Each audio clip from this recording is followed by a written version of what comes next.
शेगाव पाथर्डी तालुक्यात झालेल्या अतिशय मुसळधार पावसामुळे नद्या-नाल्यांना पूर आलाय। अनेक गावांचा संपर्क तुटला असून आखेगाव नदीला मोठा पूर आलाय। वरूर, भगूर, वडुळे या परिसरातील अनेक रस्ते बंद करण्यात आलेत।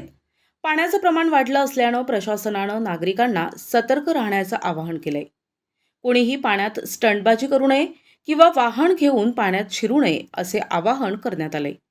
परिस्थितीवर नियंत्रण ठेवण्यासाठी पोलीस प्रशासनाकडून दक्षता घेतली जात असून ग्रामस्थांनी प्रशासनाला सहकार्य करण्याचं आवाहन करण्यात आले। नमस्कार, वॉटर संस्थेच्या वतीने मी विश्वास ताडगाव आपल्याला सर्व भाविकांना कळवतो की काल रात्रीपासून भयानक असा पाऊस चालू आहे। मी सर्व नागरिकांना विशेष करून नगर जिल्हावासीय तसेच बीड, जालना सर्वांना विनंती करतो की नगरच्या चारही बाजूनी मोठ्या देवीकडे येणारे पूल असतील, तलाव असतील, तुडुंब भरलेले आहे। तर भाविकांना एक नम्र विनंती आहे की कृपया आपली भक्ती आम्हाला माहिती आहे, संस्था म्हणून आम्हाला पण माहिती आहे, पण परिस्थिती हाताच्या बाहेर असल्यामुळे पाण्याचा कंटिन्यू पाऊस चालू असल्यामुळे सोयी करता येणार नाही, येणे खूप अवघड आहे। त्याच्यामुळं आमच्या प्रशासनाला, जिल्हा प्रशासनाला ताण पडेल। सगळ्यांना विनंती आहे की आपण थोडं थांबून मोठा संस्था जेव्हा कळवेल त्यावेळेस आपण दर्शनाला यावं व प्रशासनाला सहकार्य करावं।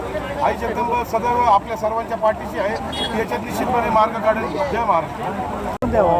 मोहटा देवी देवस्थान मार्फत सर्व भाविक भक्तांना विनम्र प्रार्थना करण्यात येते की मोहटा देवी गड व परिसर पाथर्डी तालुक्यामध्ये अतिशय मुसळधार पाऊस रात्रभर चालू आहे। त्यामुळे सर्व तलाव, धरणं ओव्हरफ्लो झालेले आहेत। पाण्याची पातळी अतिशय मोठ्या प्रमाणात वाढलेली आहे। देवीगडाकडे येणारी सर्व रस्त्यांच्या पुलावर पाणी आलेलं आहे। भाविकांना विनंती आहे की त्यांनी या पूर परिस्थितीमध्ये मोहटा देवी गडाकडे येण्याचे आजच्या दिवस टाळावे। भाविकांनी सुरक्षित राहावे, घरीच थांबावे। कोणीही पाण्यामध्ये वाहने घालू नये, आपल्या जीविताचं रक्षण करावं।